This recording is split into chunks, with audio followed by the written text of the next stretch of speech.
नमस्कार दोस्तों। महाराष्ट्र की राजनीति में अनिल देशमुख को नोटिस कर रही है ईडी। अनिल देशमुख की हाजिरी वहाँ पर नहीं हो पा रही है, उन पर गिरफ्तारी की तलवार लटकी हुई है।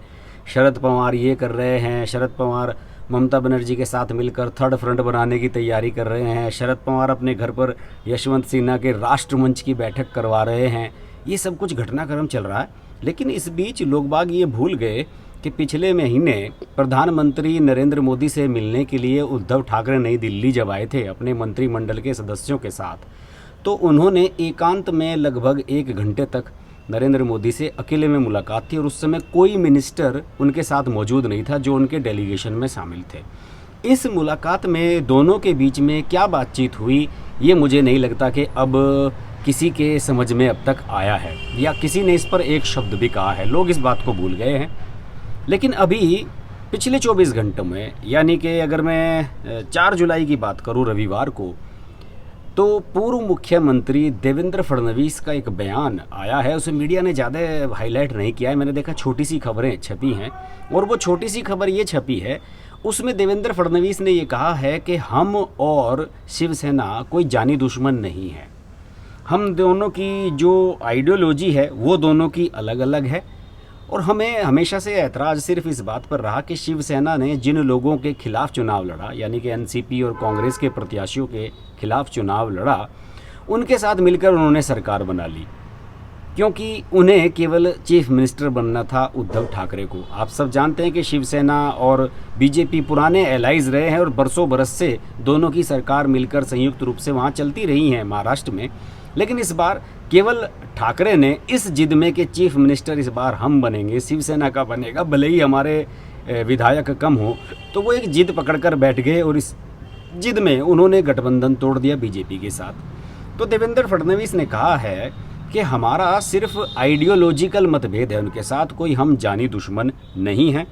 और एनसीपी और कांग्रेस के खिलाफ इन्होंने चुनाव लड़ा था, तो ये तो कायदे से व्यवहारिक भी नहीं है कि जिनके खिलाफ चुनाव लड़कर आप जीते हैं और जनता ने आपको मैंडेट दिया है, उन्हीं के साथ मिलकर आप सरकार बना लें, तो ये उचित नहीं है और हमारा विवाद केवल इसी पर है। और आने वाले समय में अगर कोई बढ़िया समीकरण बनता है, कोई राजनीतिक समीकरण बनता है, तो हम कोई दुश्मन तो है नहीं, हम साथ फिर भी आ सकते हैं, लेकिन ये निर्भर करेगा उस समय के हालात पर। देवेंद्र फडणवीस का बयान एक क्लियर इंडिकेशन देता है। देवेंद्र फडणवीस का बयान क्लियर इंडिकेशन ये देता है कि बीजेपी में अब इस वक्त एक शिफ्ट हुआ है, थोड़ा सा सोच का, थिंकिंग का। किस तरीके से?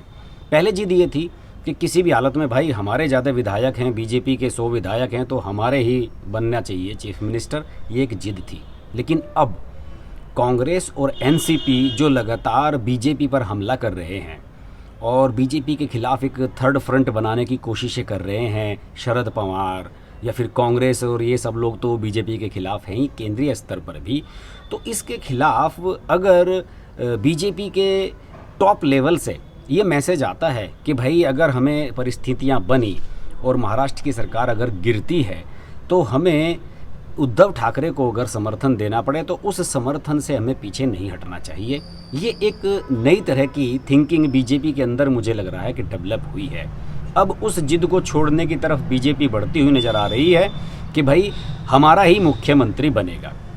अब मुझे लगता है कि जिस तरीके से एनसीपी की घेराबंदी की जा रही है, अनिल देशमुख पर प्रेशर बनाया जा रहा है, अजीत पवार के खिलाफ जांच खोल दी गई है और जो डिप्टी सीएम है वहाँ के, शरद पवार के भतीजे, उन्होंने उनके खिलाफ तो वैसे भी देवेंद्र फडणवीस को तो खासतौर से नाराज़गी होगी कि उन्होंने उन्हें कुछ दिन का चीफ मिनिस्टर बनवा दिया था अपना समर्थन देने की घोषणा करके अजीत पवार ने, और फिर भाग कर चले गए थे अपने अंकल शरद पवार के पास।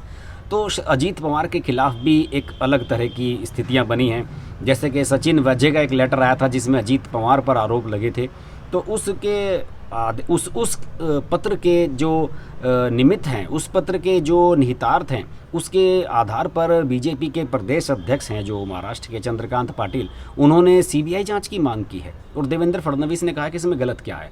अगर परमबीर सिंह के लेटर के बाद अनिल देशमुख के खिलाफ जांच शुरू हो सकती है, जो होम मिनिस्टर थे वहाँ के महाराष्ट्र के, तो फिर सचिन वजे का जो लेटर है उसके बाद अजीत पवार के खिलाफ क्यों जांच नहीं हो सकती, ये उन्होंने एक लॉजिक दिया है। और इसके खिलाफ ईडी ने काम तो शुरू कर ही दिया है। देखिए, जो अजीत पवार की पत्नी हैं और उनकी जो संपत्तियां हैं उन पर एक कड़ी कार्रवाई शुरू हो गई है। उनकी जो शुगर मिल वगैरह हैं उनके खिलाफ जो है जांच सारी खोल दी गई हैं पुरानी, और पुराने मामले जो घोटाले अजीत पवार पर आरोप लगे हुए हैं पुराने, उन सबको ओपन कर दिया गया है। तो अब मुझे ऐसा लग रहा है कि बीजेपी ने ये तय किया है कि शिवसेना के प्रति सॉफ्ट कॉर्नर रखा जाए और जितना भी निशाना बनाना है एनसीपी को बनाया जाए। कांग्रेस का वहाँ कोई वजूद है नहीं, वो जानते हैं सब।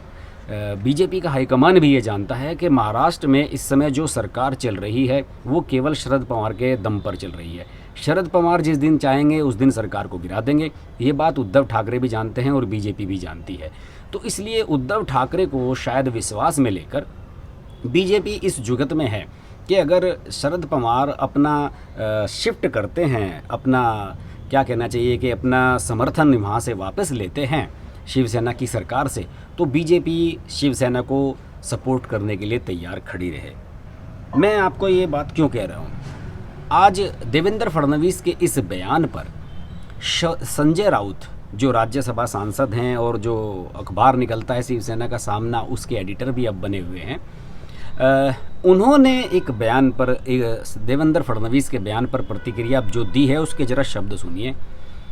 संजय राउत ने ये कहा है कि हमारी जो दुश्मनी है बीजेपी की, जो हमारे संबंध हैं वो भारत और पाकिस्तान जैसे नहीं हैं। हमारे संबंध हैं आमिर खान और किरण राव जैसे। आपको याद होगा कि अभी हाल ही में 2-3 दिन पहले ही आमिर खान और किरण राव जो उनकी पत्नी हैं, दोनों ने तलाक लेने का फैसला किया है और दोनों ने ये कहा है कि इसके बावजूद हम दोस्त बने रहेंगे, साथ काम करते रहेंगे और हमारा जो बेटा है उसके संयुक्त अभिभावक हम बने रहेंगे। तो मुझे लगता है कि संजय राउत का ये बयान देवेंद्र फडणवीस के बयान के बाद जो आया है, ये क्लियर इशारा कर रहा है कि देयर इज़ समथिंग कुकिंग, कुछ ना कुछ खिचड़ी पक रही है और ये खिचड़ी, इसकी जब खुशबू आनी शुरू होगी तो अंदर से पकवान कुछ ना कुछ निकलने जा ही रहा है। फिलहाल देवेंद्र फडणवीस ने ये कहा है कि हम जो विधानसभा का सत्र है जिसे 2 दिन का कर दिया गया है, छोटा कर दिया गया है, उसमें हम विपक्ष की भूमिका निभाएंगे और जो अजीत पवार और ये सारे लोगों के खिलाफ जो जांच चल रही हैं, अनिल परब, इन सब अनिल देशमुख के खिलाफ, इस मुद्दे को हम ज़ोर शोर से विधानसभा में उठाने की कोशिश करेंगे। लेकिन सत्र इतना छोटा करवा दिया है, शायद शरद पवार के कहने पर यह सत्र छोटा किया गया हो कि विपक्ष को कुछ बोलने का मौका ही ना दिया जाए। केवल 2 दिन का सत्र बनाया गया है विधानसभा का, इतने में हम क्या मांग उठा लेंगे। और अभी एक और इन्फॉर्मेशन ये भी आई है कि जो बीजेपी के जाने माने नेता हैं महाराष्ट्र में, आशीष शेलार, उनके साथ एक कॉफ़ी मीटिंग भी की है संजय राउत ने। हालांकि संजय राउत ने कहा है कि हमने केवल कॉफ़ी की है और इसमें कोई और ख़ास चर्चा हमने नहीं की है, कोई राजनीति की चर्चा इसमें नहीं हुई है। लेकिन दोनों की मुलाकात कॉफ़ी हुई क्यों, ये भी एक बहुत बड़ा सवाल है। फिलहाल इसके अलावा स्थिति ये बन रही है कि बीजेपी ने ये तय कर लिया है कि हम एनसीपी पर निशाना साधेंगे और हम शिवसेना को के प्रति सॉफ्ट कॉर्नर बनाए रखेंगे, जिससे कि आने वाले समय में अगर हम चाहें तो शिवसेना को समर्थन देकर अपनी वहाँ पर सरकार बना लें और एनसीपी के जितने भी नेता हैं, अनिल देशमुख वगैरह, इन सब को नाप दिया जाए और इन सब को अंदर बंद कर दिया जाए। अब अनिल देशमुख, अजीत पवार, सब के खिलाफ 1 बाय 1 केस खुल ही रहे हैं, केवल शरद पवार और सुप्रिया सुले ही बचे हुए हैं। तो महाराष्ट्र की राजनीति में मुझे लगता है कि अब कुछ घटनाक्रम ऐसा होने वाला है जो अभी तक किसी ने सोचा नहीं है। महाराष्ट्र की राजनीति पर मैं पहले भी वीडियो बनाता रहा हूँ, आगे भी बनाता रहूँगा। अगर आपको मेरे वीडियोज़ अच्छे लगते हैं तो प्लीज़ इनको शेयर करें, लाइक करें, कमेंट्स दें अपने, और मुझे फीडबैक ज़रूर देते रहें। और मेरे चैनल को अगर आपने अब तक सब्सक्राइब नहीं किया है, वीडियो देखकर आगे बढ़ जा रहे हैं, तो प्लीज़ भाई निवेदन है आपसे कि सब्सक्राइब भी कर लें, नोटिफिकेशन के लिए बेल आइकन प्रेस कर लें, क्योंकि हम रोज़ाना लाइव जुड़ते हैं और जब हम लाइव जुड़ते हैं तो उसमें आप हमारे साथ जुड़ सकते हैं, हमारे लाइव शो को देख सकते हैं। और उस लाइव शो में अगर आप मुझसे चैटिंग करना चाहते हैं तो सुपर चैट के माध्यम से आप मेरे मेंबर बन सकते हैं। उसके माध्यम से आप मेरे चैनल का एक सक्रिय योगदान भी दे सकते हैं अपनी तरफ से। तो देखते रहिए हर्ष की बात लाइव। नमस्कार। Hi, this is Pooja Bedi, and I'd like to say that I'm deeply grateful to Harsh for his wonderful, wonderful and courageous reporting and the fact that he always stands up for what he thinks is right. Thank you, Harsh, for all the support and all the love, and rock on. everyone who's watching this, don't hesitate to press the like, share, subscribe button on this channel.